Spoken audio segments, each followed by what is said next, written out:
मैं विक्रम सिंह इतिहास की बात ब्लॉग के चैनल में आपका स्वागत करता हूं। मेरे इस वीडियो को सब्सक्राइब, लाइक, शेयर एवं कमेंट करें एवं बेल आइकॉन प्रेस करें। इतिहास के सोर्स: इतिहासकार सर जगन्नाथ सरकार, इतिहासकार GS सरदेसाई। बालाजी बाजीराव पेशवा ने अब राजस्थान में मराठा साम्राज्य के प्रसार के लिए प्रवेश करने का निश्चय किया। इस कार्य के लिए उसने राणोजी सिंधिया एवं मल्हारराव होलकर को राजस्थान में समस्त राजपूत राजाओं को अपने प्रभाव क्षेत्र में लाने के लिए कहा। इसी समय आमेर के राजा एवं जयपुर के शासक सवाई जयसिंह की सन 1743 ईस्वी में मृत्यु हो गई। अतः जयसिंह की मृत्यु के पश्चात उसके बड़े पुत्र ईश्वर सिंह और छोटे पुत्र माधव सिंह आमेर राज्य की राजगद्दी पर बैठने के लिए संघर्ष करने लगे। यह संघर्ष छोटे पुत्र माधव सिंह द्वारा प्रारंभ किया गया।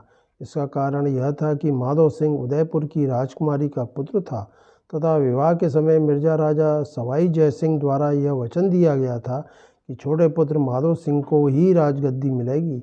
लेकिन इसके उल्लंघन के कारण उदयपुर के महाराणा जगत सिंह नाराज हो गया। उसने माधव सिंह को अधिकार दिलाने के लिए जयपुर पर आक्रमण करने के लिए प्रस्थान कर दिया एवं 1744 ईस्वी में जयपुर पर आक्रमण कर दिया। ईश्वर सिंह की अनुपस्थिति में हुए जयपुर पर आक्रमण के संकट से मुक्ति पाने के लिए जयपुर के सामंतों ने जयपुर राज्य का आधा भाग देने की सहमति दे दी, किंतु दिल्ली से लौटते ही ईश्वर सिंह ने समझौते को ठुकरा दिया। संघर्ष की इस स्थिति में ईश्वर सिंह एवं माधव सिंह ने भारी रकम का लोभ देकर मराठों से सहायता मांगी। राणोजी सिंधिया ने ईश्वर सिंह की तथा मल्हारराव होलकर ने माधव सिंह का पक्ष ग्रहण किया।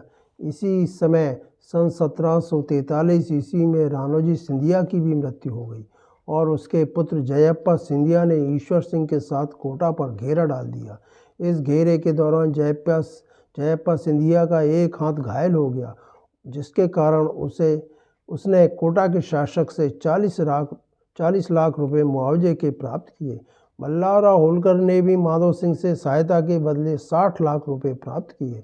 इस समय जयप्पा सिंधिया और मल्हारराव होलकर के मध्य वैमनस्यता अपनी चरम सीमा पर थी।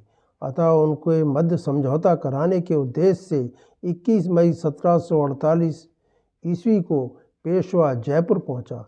पेशवा ने वहां पहुंचते ही जयपुर के राजा से एक समझौता किया, जिसके अंतर्गत ईश्वर सिंह माधव सिंह को 4 जिले देने के लिए एवं पेशवा को 3 लाख रुपए, मल्हारराव होलकर को 25,000 रुपये देने पर सहमत हो गया। पेशवा द्वारा ईश्वर सिंह एवं माधव सिंह के मध्य समझौता कराया, जिससे होलकर एवं सिंधिया के मध्य मतभेद समाप्त हो जाए, किंतु पेशवा की यह इच्छा पूर्ण नहीं हुई। ईश्वर सिंह मराठों के हस्तक्षेप के कारण असंतुष्ट हो गया। 1750 ईस्वी में जब जयप्पा सिंधिया एवं मल्हारराव होलकर ने जब ईश्वर सिंह से चौथ मांगी तो उसने 2 लाख रुपया देना स्वीकार कर लिया, परंतु दुखी होकर उसने विष खाकर आत्महत्या कर ली और उसकी 3 पत्नियों ने भी विष खा लिया एवं 20 उसके साथ सती हो गईं। इस घटना से माधव सिंह को बहुत क्रोध आया और उसने जयप्पा सिंधिया एवं मल्हारराव होलकर मराठा सरदारों के विरुद्ध कठोर रुख अपना लिया। जयपुर की जनता भी मराठों की उनके राज्य के प्रति नीति से नाराज थी। परिणाम स्वरूप जब लगभग 4000 मराठे जयपुर देखने के लिए नगर में प्रवेश हुए तो इन मराठा सरदारों के विरुद्ध घृणा और प्रतिशोध की जन भावनाएं उत्तेजित होकर जन विद्रोह के रूप में फूट पड़ी। इस विद्रोह का नेतृत्व राजपूतों ने किया। सारा शहर मराठों के विरुद्ध खड़ा हो गया। परिणाम स्वरूप लगभग 1500 मराठों को अपनी जान से हाथ धोना पड़ा। इस प्रकार जयप्पा सिंधिया एवं मल्हारराव होलकर की प्रतिद्वंद्विता के कारण मराठे जयपुर के उत्तराधिकार संघर्ष से न तो उनको अधिक लाभ हुआ, न ही राजपूतों की सद्भावना प्राप्त हो सकी। सन 1752 ईस्वी में मारवाड़ राज्य के उत्तराधिकार के प्रश्न पर मराठों में राजपूतों में पुनः झगड़ा हो गया। मारवाड़ के राजा तख्त सिंह की मृत्यु के पश्चात उसके पुत्र राम सिंह ने अपने भाई विजय सिंह को अजमेर में घेर लिया। मराठा सरदार जयप्पा सिंधिया ने राम सिंह की सहायता की। सन 1755 ईस्वी में विजय सिंह ने धोखे से मराठा सरदार जयप्पा सिंधिया का कत्ल कर दिया। जयप्पा सिंधिया के पुत्र दत्ताजी सिंधिया ने इसका बदला विजय सिंह से लिया। विजय सिंह से मराठा सरदार दत्ताजी सिंधिया ने 50 लाख रुपए तथा अजमेर और जालौन का भूक्षेत्र ले लिया। उसे अपने भाई राम सिंह को भी मारवाड़ का आधा राज्य देना पड़ा। 10 जनवरी 1754 ईस्वी को प्रताप सिंह द्वितीय की मृत्यु के पश्चात उदयपुर में शक्तावतों तथा चूड़ावतों में गृह संघर्ष प्रारंभ हो गया तथा दोनों दलों ने बालाजी बाजीराव पेशवा के भाई रघुनाथ राव पेशवा से मध्यस्थता के लिए अनुरोध किया। रघुनाथ राव ने दोनों में समझौता करा दिया तथा 2.5 लाख रुपए मध्यस्थता शुल्क के रूप में वसूल किए।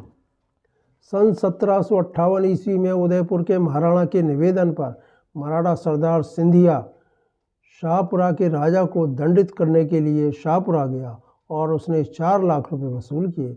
मराठों का राजस्थान में भूमि तथा धन संबंधी कई लाभ प्राप्त हुए, किंतु वास्तव में यह नीति अनुचित थी जिससे मराठा हितों को नुकसान पहुंचा। बालाजी बाजीराव पेशवा ने सिंधिया और होलकर को उत्तर भारत में समय तथा परिस्थिति के अनुसार कार्य पूर्ण करने के पूर्ण अधिकार तथा स्वतंत्रता प्रदान की थी, किंतु उन्होंने पारस्परिक ईर्ष्या तथा मराठा पक्ष को दुर्बल किया और इन्होंने राजपूत राजाओं के साथ छत्रपति साहू एवं दो पूर्व पेशवाओं द्वारा विकसित समस्त मित्रता एवं सद्भावना को नष्ट कर दिया। सिंधिया एवं होलकर द्वारा राजस्थान के राजपूत राजाओं से अनुचित व्यवहार करने के कारण भारत में हिंदू साम्राज्य स्थापित करने के मराठा प्रयत्नों को विफल कर दिया। इस प्रकार मराठों और राजस्थान के राजपूत राजाओं के संबंध निरंतर खराब होते चले गए, जिसके कारण पानीपत के तृतीय युद्ध के अवसर पर राजस्थान के राजपूत राजाओं ने मराठों को कोई सहायता नहीं दी। यहाँ तक कि मराठों को राजस्थान से भोजन सामग्री भी प्राप्त न हो सकी। मेरे इस वीडियो को सब्सक्राइब, लाइक, शेयर एवं कमेंट करें एवं बेल आइकॉन दबाएं। धन्यवाद।